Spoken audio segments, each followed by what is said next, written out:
Welcome to fandom. তো আবার একটা ইন্ডিয়ান ফুটবলের আপডেটের ভিডিও নিয়ে চলে এসেছি। আর কালকে ইন্ডিয়া তো এফসি কাপের লাস্ট ম্যাচেও কিন্তু 1 গোলে হেরে গেছে, আর তার সাথেই বিদায় জানিয়ে দিয়েছে এফসি কাপে।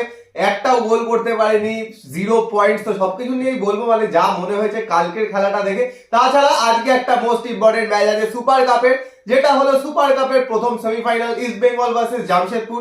সেটা নিয়েও কথাবার্তা বলবো, যা যা ইন্ডিয়ান ফুটবলে আপডেটস আছে সেগুলো পুছে তোমাদের দিয়ে দেবে। তো সবার আগে যে কথাটা, এখন যারা সাবস্ক্রাইব করেনি অবশ্যই করে নিও, আর বেল আইকনটা টিংটং করে অপশনটা প্রেস করে দিও রেগুলার নোটিফিকেশন পাওয়ার জন্য। আমাদের ফেসবুক ইনস্টাগ্রাম পেজটাও ফলো করে নাও, ডেসক্রিপশনে লিংক দেওয়া আছে। আর ইন্ডিয়ান ফুটবলের কি ডেভেলপমেন্ট হয়েছে, মানে এরকম একটা বড় টুর্নামেন্ট কিন্তু 4 বছরে একবার করে আসে। আমার কিন্তু মনে হয় যে 2019-এর ক্যাম্পেইনটা কিন্তু আমাদের অনেক বেশি সাকসেসফুল ছিল খেলার টাইপ হিসেবেও। তো সেই সব নিয়ে কথাবার্তা বলবে, আর পুজোর থেকে শুরু হবে। তো ওদের ছোট্ট আপডেট দুটো দিয়ে দিই। একটা হচ্ছে সামনে দুদিন আগেই কিন্তু আইডব্লিউএল ইস্ট বেঙ্গলের খেলা ছিল গোকুলামের সাথে, সেটা কিন্তু ইস্ট বেঙ্গল 4-0 গোলে হেরেছে। আর খেলো ইন্ডিয়া লিগের বয়েজ, মানে বেঙ্গলের বয়েজদের কালকে খেলা ছিল, সেটা কিন্তু বেঙ্গল 3-0 গোলে জিতেছে। তো এর পরের খেলাটা আগামী কাল রয়েছে, তো সেটারও আপডেট তোমাদেরকে জানিয়ে দেবো। তো এবার চলে আসি ইন্ডিয়ার খেলায়। তো ইন্ডিয়া তো বলেই দিল যে এই বছর এএফসি এশিয়ান কাপে কোনো পয়েন্ট পায়নি, কোনো গোলও করতে পারেনি। তো অনেকেই অনেক জায়গায় করে, অনেক বড় বড় কন্টেন্ট ক্রিয়েটাররা ইন্ডিয়ান ফুটবলকে নিয়ে, ইন্ডিয়ান ফুটবলের ডেভেলপমেন্ট নিয়ে ভিডিও বানায়, অনেক কিছু বলে, তাদের কাছে অনেক খবর থাকে। যাই হোক, আমরা বাংলায় বানাই, আমরা ছোটখাটো কন্টেন্ট ক্রিয়েটার, আমাদের ভিডিও খুব কম লোকে দেখে, হয়তো খুব কম লোকের কাছে পৌঁছায়। বাট যেটা আগেও বলে এসেছি, হয়তো যখন আকাশবাণী করতাম সেই সময়ও বলে এসেছি, আজকেও বলছি যে আইএসএল কিন্তু ইন্ডিয়ান ফুটবলের ডেভেলপমেন্ট বলতে গেলে সত্যিই কিছু করতে পারেনি। হ্যাঁ, হয়তো 2019-এ যেই পারফরমেন্সটা করেছিল তার তুলনায় হয়তো ইন্ডিয়ার খেলা দেখতে একটু ভালো লেগেছে, বাট যদি ধারে ভারে বলা যায় ওই একই আছে, জাস্ট এই বাকি কিন্তু কিছুই সেরকম ডেভেলপমেন্ট হয়নি। কারণ দেখতেই পেলে যে ইন্ডিয়ার থেকেও পিছিয়ে রয়েছে র্যাঙ্ক তাজিকিস্তান, তারা কি ভালো খেলছে। থাইল্যান্ড কোথায় ছিল, মানে ভিশন নিয়ে একটা, সেই ভিশনটাকে কাজে লাগিয়ে থাইল্যান্ড, ভিয়েতনাম, উজবেকিস্তান, এরা কিন্তু কোন জায়গায় ডেভেলপমেন্টটা নিয়ে গেছে। বাট ইন্ডিয়া কিন্তু কিছু যায়নি।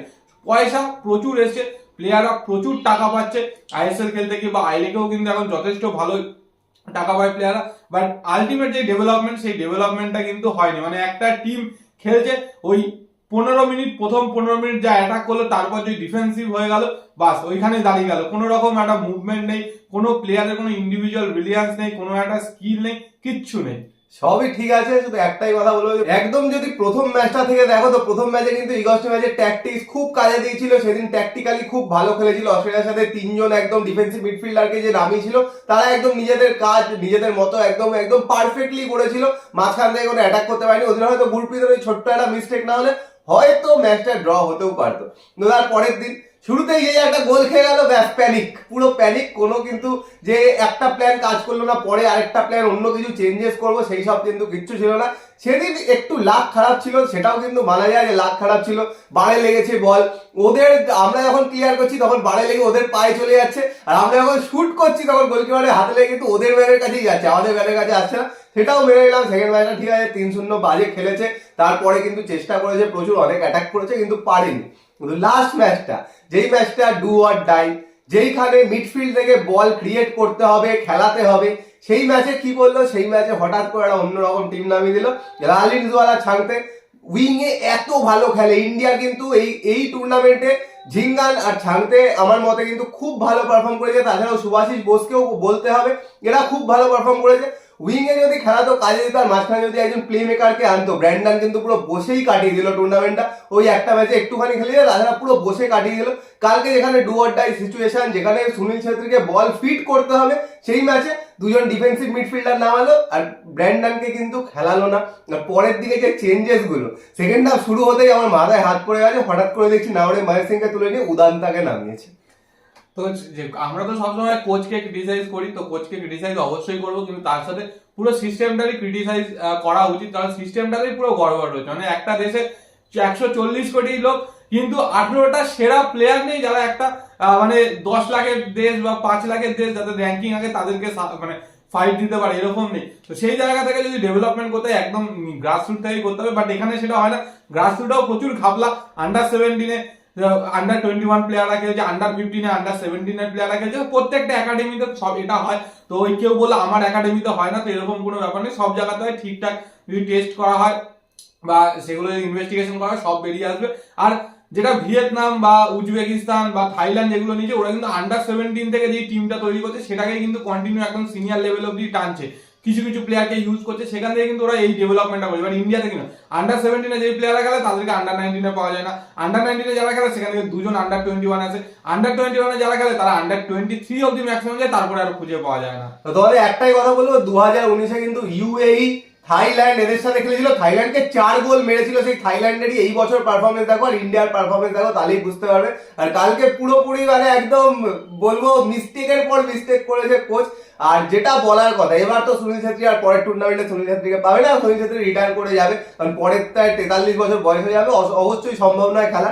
এবার হলো মেন প্রবলেম দেখা দেবে যে ইন্ডিয়াতে হয়ে গোল কে করবে।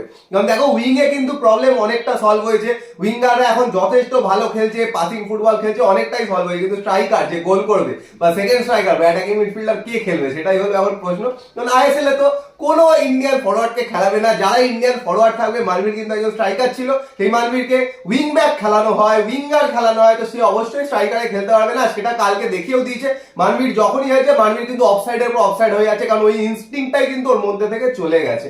এগুলোই কিন্তু চলবে। আর আইএসএল এরকম ভাবেই চলতে থাকলে যে ইন্ডিয়ান স্ট্রাইকার খেলাবো না, শুধু বিদেশিদের ভরিয়ে দেবো, তো চলতে থাকলে এরকমই হবে। ঈশান পান্ডিতা, যাকে একসময় ওয়েন কয়েল ভালো চান্স দিত, ঈশান পান্ডিতা মানে বসেই আছে, বসেই সিজন কাটিয়ে দিচ্ছে, আর নামলেও সেটার ফল দেখতে পাচ্ছ, একদমই কিন্তু কনফিডেন্স নেই।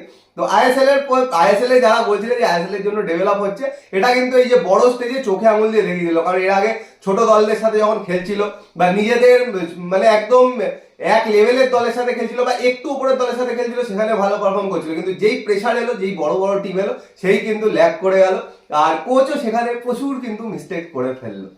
তো কোচ যা করেছে যাই হোক, আর কিছু বলার নেই। তো যদি কখনো আমরা ইন্ডিয়ান ভিডিও মানে ইন্ডিয়ান ফুটবল নিয়ে ডিটেলস এর ভিডিও বানাবো তো অবশ্যই বানাবো, যদিও আমাদের নর্মালি ইন্ডিয়ান ফুটবল নিয়ে অত আশা নেই, ইচ্ছাও নেই, মানে আমাদের বলতে যারা আমাদের ভিডিও দেখে, ইস্ট বেঙ্গল মোহনবাগান জিন্দাবাদ, মোহামেডান জিন্দাবাদ। তো আবার ইস্ট বেঙ্গল মোহনবাগান মোহামেডানে ফিরে আসি। তো আজকে কিন্তু সুপার কাপের সেমিফাইনাল রয়েছে, আর সেটা কিন্তু একটা গুরুত্বপূর্ণ হয়, কারণ কোচ যিনি সেও কিন্তু x east Bengal coach Khalid Jamil আসার পরে জামশেদপুরের দায়িত্ব নেওয়ার পরে কিন্তু খুব ভালো পারফরমেন্স করছে। জামশেদপুর কিন্তু সবকটা ম্যাচ জিতেছে, আর আজকে কিন্তু জামশেদপুর চাইবে যে আইএসএল এ যে বাজে পারফরমেন্সটা চলছিল সেটা কাটিয়ে সুপার কাপের ফাইনালে যেতে। আর ইস্ট বেঙ্গলের কাছে কিন্তু একটা সুবর্ণ সুযোগ সুপার কাপের ফাইনালে যেতে, যেরকম ডুরান্টের ফাইনালে গিয়ে একটুর জন্য ট্রফিটা হাতছাড়া হয়েছিল, সেটা কিন্তু নিজেদের তালুবন্দি করা। আর একটা কিন্তু মানে সুপার কাপের চেয়েও একটা বড় প্রাইজ আছে, সুপার কাপ যদি যেতে এফসি কিন্তু একটা স্লট পাবে, কোয়ালিফিকেশন স্লট। তো সেটার জন্য কিন্তু সবাই চেষ্টা করবে, কারণ সেই কোয়ালিফিকেশন স্লটটা থাকলে পরের সিজনে যখন ধরো যদি ইস্ট বেঙ্গল জিততে পারে, পরের সিজনে যখন যাবে তখন কিন্তু সামার ট্রান্সফার উইন্ডোতে প্লেয়ার নিতে অনেক সুবিধা হবে, কারণ যদি একটা এফসি স্লট থাকে অনেক প্লেয়ার কিন্তু আসতে চাইবে। তো ইস্ট বেঙ্গলের জন্য কিন্তু একটা সুবর্ণ সুযোগ, কিন্তু খুব একটা ইজি হবে না।